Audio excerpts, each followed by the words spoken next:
आज डिस्कस करेंगे rational number का नेक्स्ट टॉपिक, यानी कल की क्लास तक हमने डिस्कस किया था रेशनल नंबर। तो हमने ये बताया था कि रेशनल नंबर क्या थे। तो what is rational number?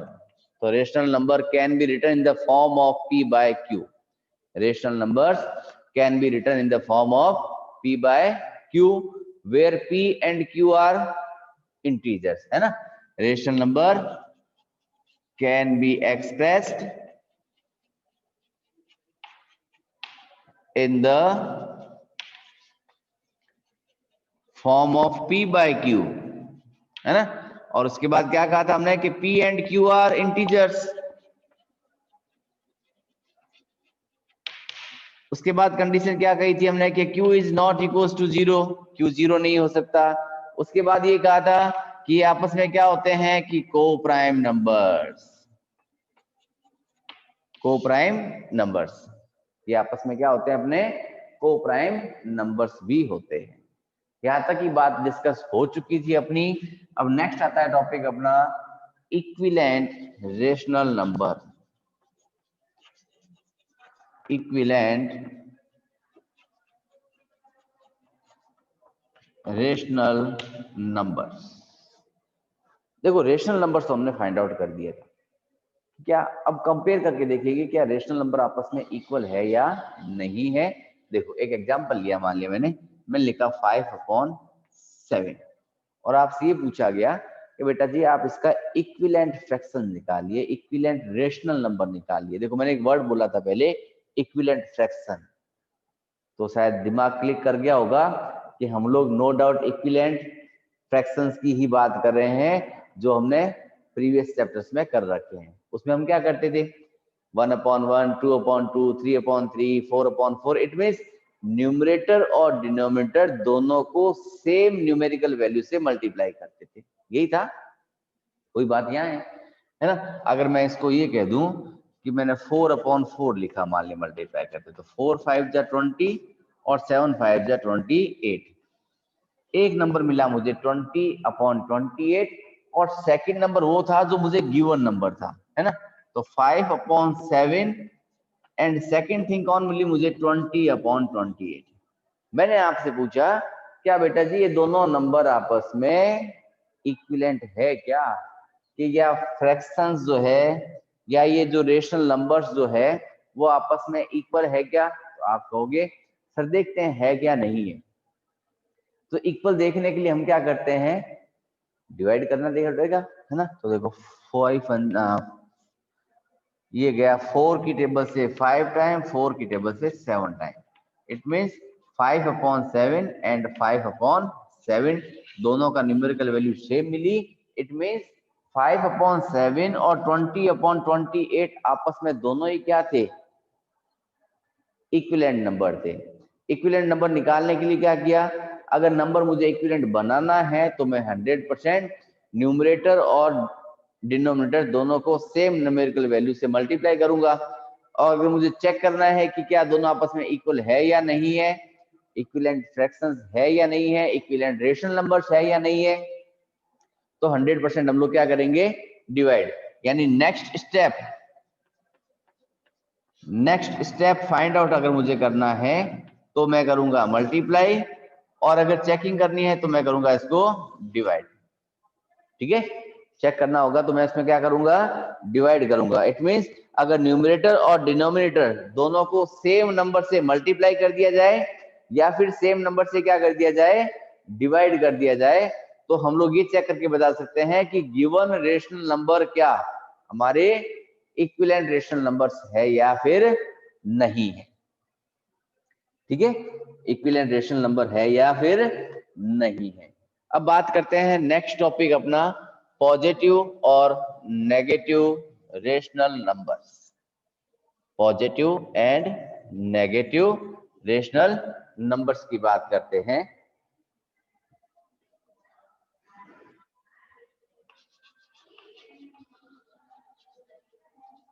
Positive and negative rational numbers.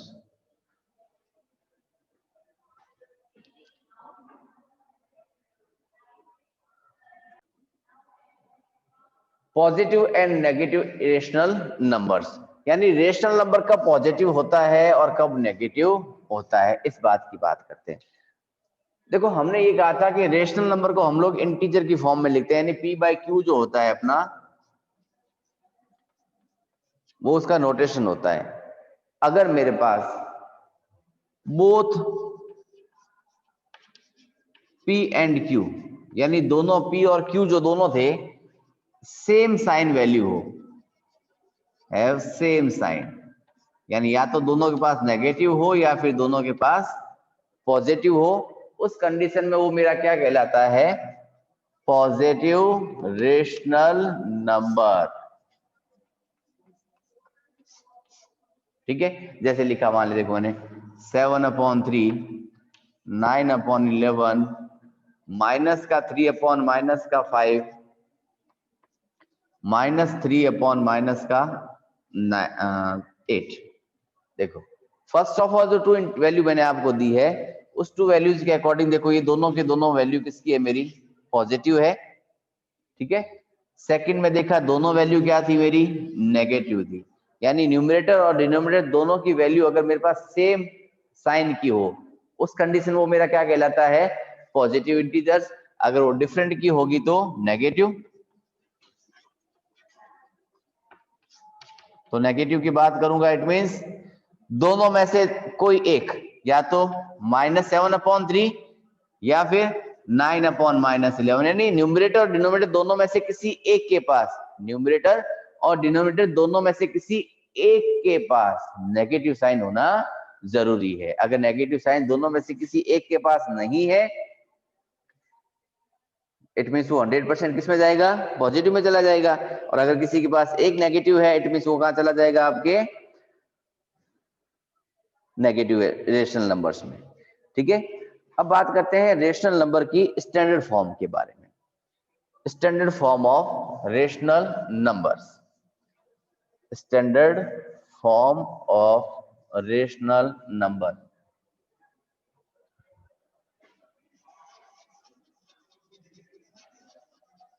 Standard form of rational number. देखो ये जितने भी टॉपिक्स हम लोग डिस्कस कर रहे हैं, सब अपने आप में एक एक क्वेश्चन है, सब के सब अपने आप में क्या है, ये एक एक क्वेश्चन है।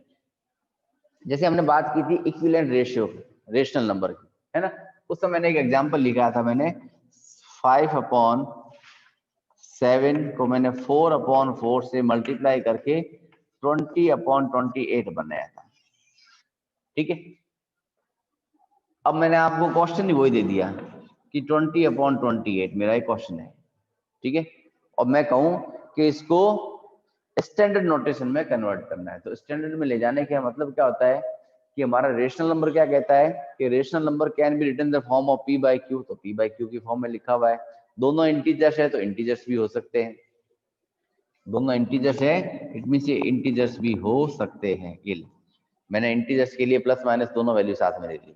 ठीक है, उसके बाद ये कहा था कि p और q आपस में क्या थे, को प्राइम नंबर्स थे। p एंड q आर को प्राइम नंबर्स। को प्राइम मींस क्या था, जिसके पास 1 के अलावा कोई भी कॉमन फैक्टर नहीं होता, 1 के अलावा जिसमें किसी के पास भी कोई भी कॉमन फैक्टर नहीं होता। जब कॉमन फैक्टर है ही नहीं, इट मींस इसको 100% हमने क्या करना पड़ेगा, डिवाइड करना पड़ेगा।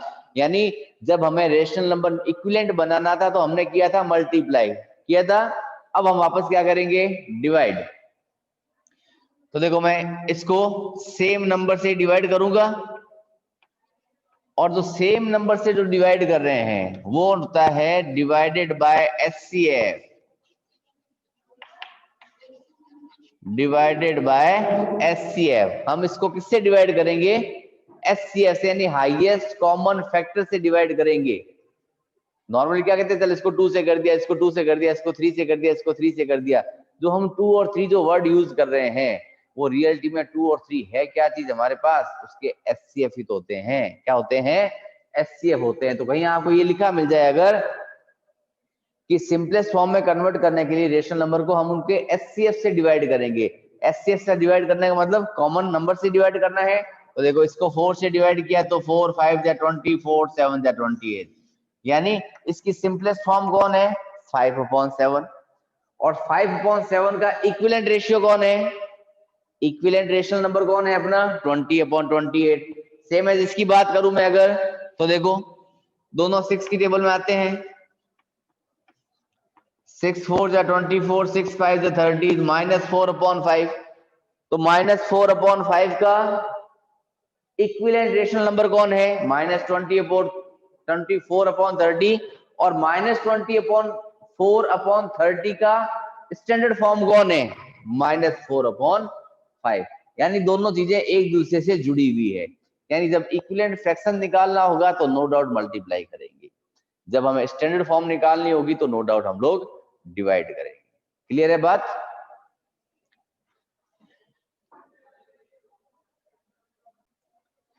तो अपना नेक्स्ट टॉपिक उठाते हैं, कंपेयर करना। Compare two rational numbers, compare two rational numbers.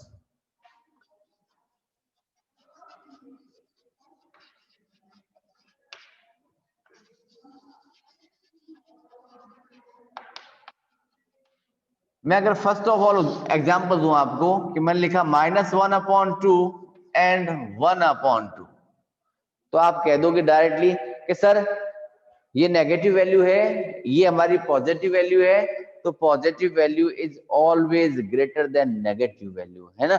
That means -1/2 is smaller than 1/2, ये मैंने डायरेक्ट बता दिया। चल मैं इसकी जगह यूं कह देता आपको कि 3/7 एंड माइनस का 7/3, तो भी आप सीधा कह देते कि सर कुछ नहीं है, देखो ये पॉजिटिव है ये नेगेटिव है, तो फिर मेरा क्या हो गया कि 3/7 इज ग्रेटर देन -7/3। क्यों? क्योंकि हमने बात किसकी कर दी है, पॉजिटिव और नेगेटिव साइन की बात की, और हमने ये कह रखा है कि positive value is always greater than negative value, कि पॉजिटिव वैल्यू हमेशा नेगेटिव वैल्यू से क्या होती है, बड़ी होती है। ये बात हमने पहले सीख रखी है। बट अगर मैं आपको ये कह देता कि ये लो माइनस का 3/7 एंड माइनस का 7/3, दोनों के साइन मैंने सेम दे दिए, और सेम साइन होने के बावजूद डिनोमिनेटर भी दोनों के क्या दिए मैंने आपको, अनइक्वल दे दिए। अब तो गाड़ी फंस गई, है ना। उस फंसी हुई गाड़ी को निकालेंगे एलसीएम लेकर, कहां से, एलसीएम लेकर। तो टेकिंग एलसीएम, तो एलसीएम ऑफ 7 and 3 21। अब तक गाड़ी फंसी हुई नहीं थी हमारी गाड़ी अब फंस गई है। क्यों फंसी गाड़ी हमारी, क्योंकि हमने दोनों न्यूमेरिकल वैल्यू यानी दोनों रेशनल नंबर्स जो थे उनके साइन सेम ले लिए, और दोनों के डिनोमिनेटर को क्या कर दिया मैंने, अनइक्वल कर दिया। एलसीएम लेंगे, किसका एलसीएम लेते हैं, हमेशा डिनोमिनेटर्स का। एलसीएम हमेशा किसका होता है, डिनोमिनेटर्स का होता है। तो डिनोमिनेटर यहाँ कितना था 3, यहाँ कितना था 7, 3 और 7 का एलसीएम लिया हमने, मिला मुझे 21। अब आप कहोगे सर एलसीएम लेने की जरूरत क्या पड़ी, तो कंपेयर करने के लिए हमारे पास डिनोमिनेटर्स इक्वल होने चाहिए। किसी भी रेशनल नंबर को या फ्रैक्शंस को अगर कंपेयर करते हैं तो कंपेयर करने के लिए हमारे पास उनके डिनोमिनेटर वैल्यू जो होती है वो हमेशा इक्वल होनी चाहिए। तो फर्स्ट ऑफ ऑल हम क्या करेंगे, इन दोनों को इक्वल बनाएंगे। इक्वल बनाने के लिए मैंने क्या लिया, एलसीएम लिया। एलसीएम कितना मिला मुझे 21।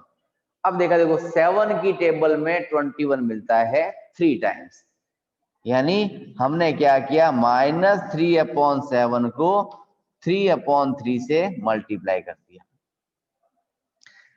3 की टेबल में 21 मिलता है मुझे 7 टाइम, इट मींस -7/3 को मैंने मल्टीप्लाई कर दिया 7/7 से। यानी ये जो काम किया वो हमने आज ही क्लास में सीखा था, इक्विवेलेंट फ्रैक्शंस वाला काम, है ना।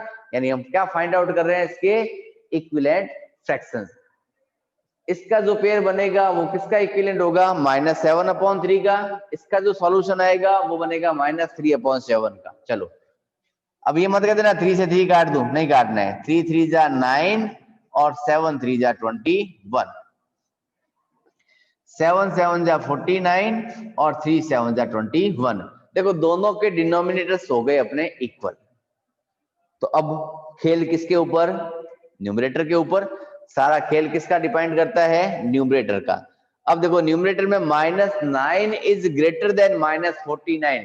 क्यों? क्योंकि कल ही बात हुई थी, जीरो से जितना दूर जाएंगे कहाँ, लेफ्ट साइड में, उतनी वैल्यू छोटी होती रहेगी, है ना। यानी 49 तो 9 के बहुत बाद आता है, यानी 49 छोटा हो गया अपने पास।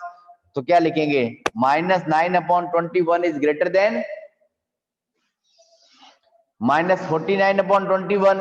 अब अगर अकॉर्डिंग टू क्वेश्चन देखा जाए तो क्वेश्चन के लिए मैं अगर पुट करूं तो -9/21 किसका था? -3/7 का। It means -3/7 is greater than -7/3।